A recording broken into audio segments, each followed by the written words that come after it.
Hey everybody, Alex from K&A 3D Prints. Today we're going to do something a wee bit different, but still in the 3D printing sense. I've 3D printed my logo I made, and I'm going to put it on a t-shirt. The stuff that I'm going to use, which I've used in the past, absolutely brilliant stuff, is Scholar. It's water-based fabric paint. Put a small amount on, let it dry, keep repeat and repeat and repeat until you've got a thick enough amount on and you're happy with it, and then that's you done. Heat press or iron press, whatever you have in hand. Used to do this when a few years back. Used to make custom t-shirts and sell them off on eBay. The main thing was doing Nightmare Before Christmas designs, so if anybody's got my custom Nightmare Before Christmas t-shirts, thank you very much. So let's go on with the video.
So this is coat number 3. What I'm going to do is, it's taking a wee bit longer than normal, so I'll just paint it all off camera, and then once I'm finished, come back and I'll tell you exactly how many coats. Okay, that was about 7 coats, and even then there's still a couple of wee bits there that might need to do once I peel this off. So fingers crossed it works, and let's see the reveal.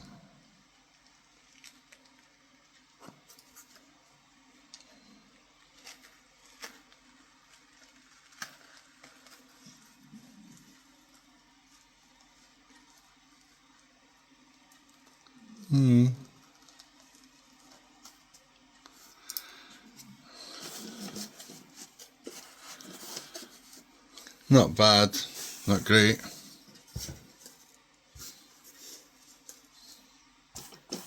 It's pretty funky. So there you have it. I think making it a wee bit thinner,